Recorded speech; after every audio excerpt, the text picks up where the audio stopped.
Now, as we have seen in the RF concepts for beginners course, that the fundamental requirement for the RF communication is the modulation and the demodulation. When we talk about the RF transmitter, the most important function that this RF transmitter is doing, it is the modulation. And in the RF receiver, the most important function is the demodulation. The RF communication is not possible without the modulation and the demodulation. Now, suppose a person is talking into the microphone converts the voice of that person into the electrical signal. And if we take the Fourier transform of this electrical signal and suppose that this is the Fourier transform of this electrical signal, then this Fourier transform shows that what are the frequency components that are there in this signal, and we can see that these frequencies are centered at 0 Hz, and that is why we called it as the baseband signal.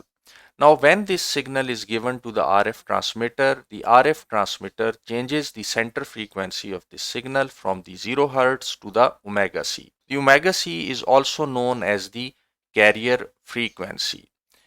And since this signal is located at the carrier frequency, or it is centered at the carrier frequency, so we call it as the passband signal. And this passband signal is then transmitted through the antenna. Noise is added to this signal, and when this signal is received by the receiver performs the demodulation.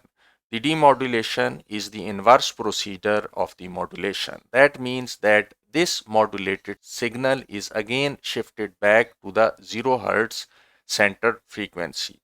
Now we can see that there is noise in this received signal, and this received signal is then played by this speaker. And if this noise is below a certain threshold, then in that case the voice quality is acceptable. But if this noise increases above a certain threshold, then this voice quality would not be acceptable.